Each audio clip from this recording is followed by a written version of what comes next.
Well. We're back. Episode 23.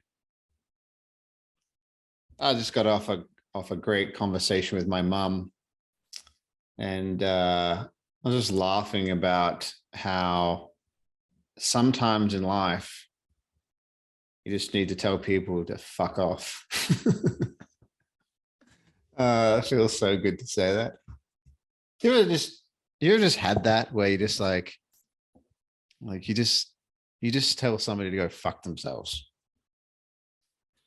I saw this great video on Instagram recently. It's like, and I said it in this exact voice. It's like, sometimes in your healing journey of healing yourself, you just need to tell more people to fuck off.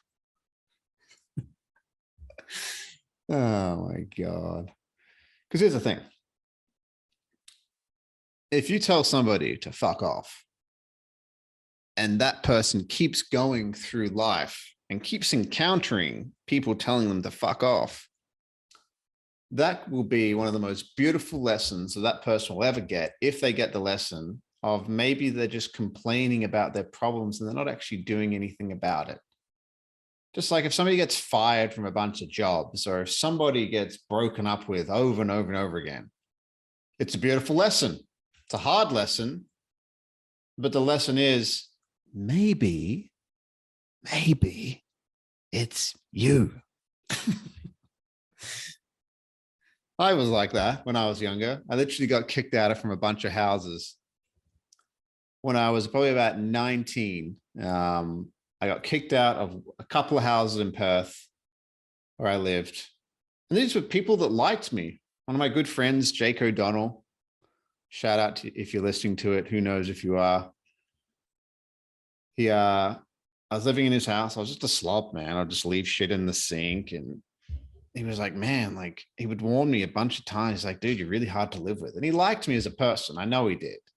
I'm a likable person. But if you are a slob and you don't take things out of the laundry, and if you don't clean up your dishes, it starts eroding the trust and the friendship you have with a person, unfortunately. And I got kicked out of a bunch of houses. I got kicked out of that house, and I got kicked out of the next house, and I came to Canada. And for some reason, I just kept on getting kicked out of houses. Got kicked out of 2 houses, one in Osoyoos, where I first moved to Canada. I was a bartender there in 2014. Then I moved to Kelowna in BC, about an hour and a half north of Osoyoos. And I lived with this guy, and I got kicked out of that house. And I was like, I remember looking in the mirror one day and being like, all these people, they can't all just be assholes. They can't just all be dicks. Like there's something else going on here. And that was when I had to have the horrible but amazing realization that there's a possibility that it's me. There's a possibility that I'm the problem and that I'm the issue, because I moved from one continent to the other, literally as far away from the other continent as you can possibly get, from Australia to North America. And for some reason, the problem just came with me. It's weird. It's like that people are rude and kick people out of houses here too. This is strange. What's going on here? Yeah, people just always take advantage of me. Like, well, man, maybe it's you. Maybe you're getting taken advantage of because you're letting people take advantage of you. Like, holy shit. Yeah, it's just like I just can't have a serious relationship with anybody because they just all cheat on me. Well, fuck, man. Like, that sucks, but it's probably you. I don't know why this is funny. I'm just like laughing at it. I'm usually very serious about it because people's shit it's their shit. But if we can't laugh about it, then what's the point?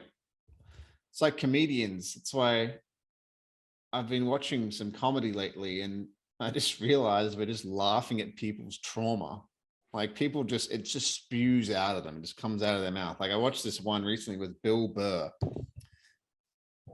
and he was talking about how he had this experience on mushrooms, and he realized all this deep stuff about himself. And he was talking about his childhood and how he was so fight or flight most of the time that his hair was falling out when he was like 12 years old. He's like, that was just fucking normal back in the 70s. And people, there's thousands of people laughing at it. It's like, holy shit, that's not funny. That's a little scared kid that is traumatized and having a terrible time because he's terrified of his father. And there's thousands of people 30, 40 years later laughing at it because Bill Burr is making fun of it. And it's just like, holy moly. But here's the thing. If we can't laugh at ourselves, I've laughed at myself a bunch of times. I've had some deep, crazy realizations about myself where I'm just like, oh shit, that's all me. I did that. And until you get to that point, you will never be able to live in your power, because if your power is given away to people who are outside of you, say bad thing happens to you, right? The response that affects your life is called a trauma response. It is the thing that starts to affect your life. Say you were sexually abused, say you were physically abused, say you came from a war-torn country, say your mom or dad never told you that they loved you. That is an event. Then your response to it is the trauma response. And that's what the thing that affects your life. It's like one of my good friends, Mitch, who I did a podcast with, go back and listen to it. Mitch Vickridge. We are going to run it back again. That guy is fucking amazing. But he said he became a bodybuilder because when he was 18, he saw a bodybuilder.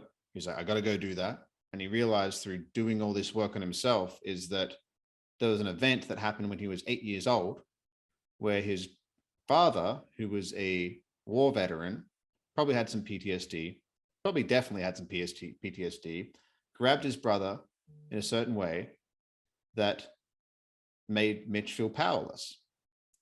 10 years later, when he saw a bodybuilder at the gym, his little 8-year-old version that got stuck in that moment, because that's what a trauma is, the little versions of us get stuck.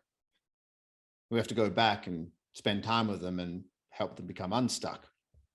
Got stuck at 8 years old, and he had this response, which is a defense mechanism from that event. And his defense mechanism was, if I get big enough and strong enough and muscly enough and just powerful enough, I'll be able to go back and help my brother in that situation, because I felt powerless and hopeless. And literally, like, it's like, holy shit, man. Like, one event like that can cause somebody to make a career move or a decision about their life that happened when they were very, very young. I've met entrepreneurs that grew up with no money at all, and they're so terrified of that feeling of no money that they just go made a shit ton of it. Problem is, the feeling doesn't go away no matter how much money they make, because it's not a money problem, it's an emotional problem. And it's a defense mechanism that you created when you were younger. But yeah, started off funny, got more serious. But here's the thing. Here's the actual original idea I had for this podcast today. And I was just talking to my mom about a number of different things. Beautiful woman. So grateful to have such an amazing mother in my life and an amazing father as well. I'm going to leave Dad out. He's amazing too. That a lot of people are driving along in their life. You've heard this before, but I'm going to dive into it a little bit more. A lot of people are driving along in their life, trying to drive their car, but they're staring at the rearview mirror. They're staring at their past. And do you know what happens when you do that? You bump into things, right? Imagine you're driving a car and you're staring at the rearview mirror. You just bump into a curb, or you bump into a sign, or you bump into the meridian or the curb. Well, as you drive past that, then becomes in your rearview mirror, right? You're like, oh, look at that curb that I just hit. I'm always doing shit like that. Look at that thing I did in the past. Typical me. It's like, Stop fucking looking in the rearview mirror so much. There's a reason the rearview mirror is smaller than the windshield, because you're not supposed to look at it the whole time. You're supposed to look at where you're going. When a boat is sailing through the ocean, the waves that it creates behind it do not affect where that boat is going, do they? Think about a boat plowing through a beautiful calm ocean. It creates those ripples behind it. Do those ripples affect where that boat is steering and where that boat is going? No. So why does it for people? Well, that analogy of you're constantly staring at the rearview mirror, you're constantly thinking about the past, you're constantly giving yourself evidence of why you will continue to do the thing that you did in the past. What's the point of getting in this relationship? They always end up bad. Well, what you're doing is you get in the new relationship, instead of staring out the windshield at the new beautiful person you have in front of you and the new relationship you get to cultivate, you're staring at the rearview mirror again, being like, well, my last boyfriend was a guy. Oh no, this guy is also a guy. Oh no, it's going to be just like my last one. This guy's happens to be very similar to the last guy because he's a man, and the last guy was a man, and you just find similarities from there. And this guy works out, and the last guy worked out too. Yeah, pretty common factors, but you're constantly staring at the rearview mirror, and then it will just turn, your future will turn into the rubble of your past. It's kind of sad. It's kind of funny. It's also not funny at all. But if we can look at it and feel those feelings, be like, fuck, man, that's not good. That's not good. What am I going to do about it? Because in the end, everything that you've ever been through, you were there. You are the center of your entire universe. People use that as like a diss. You think you're center of the universe? Well, actually, everything that has ever happened to me, I was there. So kind of. Yeah, actually, I am the center of my fucking universe because I've never experienced any other universes because I've just been living in mine, and I've been there at all the things that have ever happened to me. And I was there. So if you can, there's so many books about it. Extreme Ownership's one of them. It's basically been like, okay, all the shit that's happened to me, all the stuff that's happened, not necessarily, I can't control that my mom died of cancer, or this happened, or that happened, or that I broke my leg, or I got in that car accident, or my friend passed away. You can't control any of that. But then there's responses that are created from that.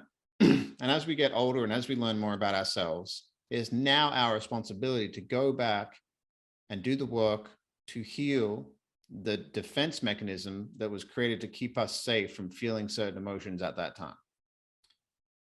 And you don't have to.